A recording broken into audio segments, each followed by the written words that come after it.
toplo pozdravljeni. Moje ime je Tanja Irska, vodim zasebni zavod Prana. Prana kot pranarava. Danes bom spregovorila nekaj besed na temo pretočnost za zdravje. To je moja tema, kolaž enih misli, sem jih združila skupaj v eno čudovito predavanje. Danes se bomo samo sprehodili na kratko od ene teme do druge. Toliko, da vas spomnim, kaj vse so sestavine zdravja. Preden se spustim noter v posamezno področje, vas prosim za trenutek pozornosti, kajti to je najbolj pomembna sestavina pretočnosti, ki vam jo želim predati. Se pravi, biti tukaj in zdaj. Zato se začutimo v telesu. Globoko vdihnimo. Vse sprostimo. In za trenutek prisluhnimo tišini.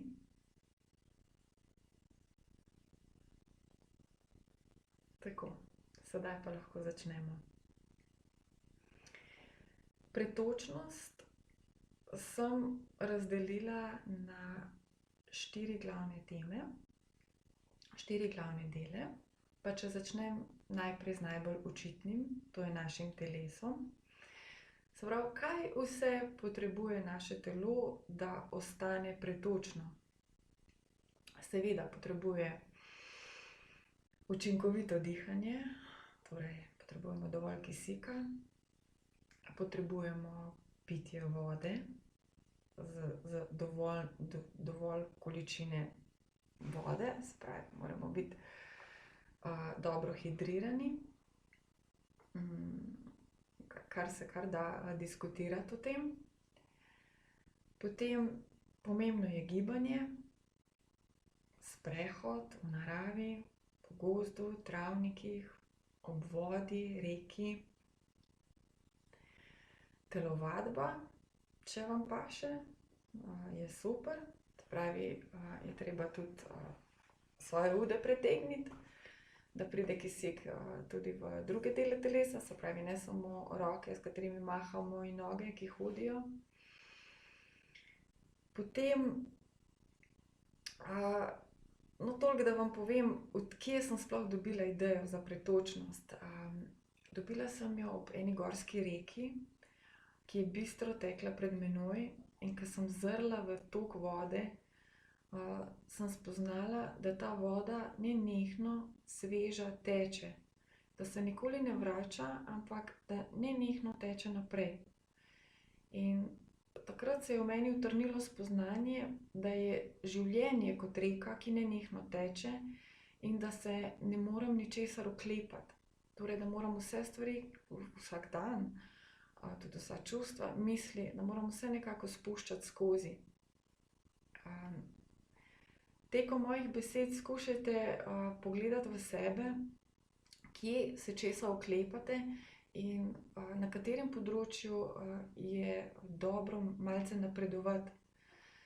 Se pravi, če gremo od telesa, še zadnja stvar, odvajanje.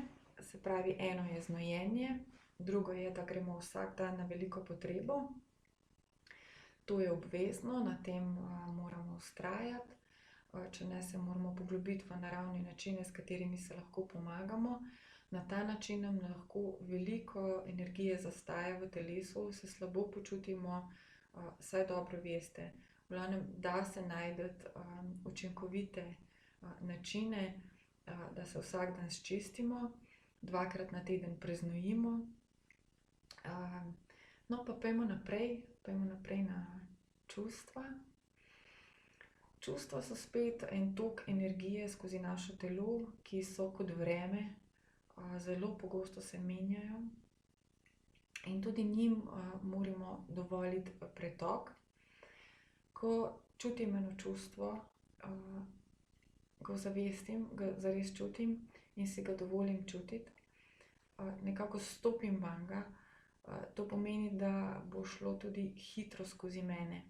Vkolikor se nekako postavljam nazaj, grem v se to čustvo se me oprime in se me oklepa. To pomeni, da bom imela probleme in me bo zalezovalo in se ga ne bom znebila. Če ga ne želim čutiti, ga lahko tudi potlačim, kar pomeni sploh, da ga bom shranila v svoj sistem in da mi ne bo dalo miru. Tako da potrebno se je poglobiti, kaj in kako delovati s svojimi čustvi, še posebno, če se nam nekatera pogosto pojavljajo. Zdravila za čustva so premnoga, deloma je tudi dobra skrb za telo, tudi dobra skrb za čustva. Dobro, da smo dobro predihani, hidrirani, razgibani, so naša čustva veliko bolj fluidna. Pri harmoniziranju čustev lahko pomagajo Bachove kapljice, lahko so to minerali, lahko je to pojoča tibetanska skleda ali pa kaj drugega. V glavnem, najdimo svoj način stabilizacije.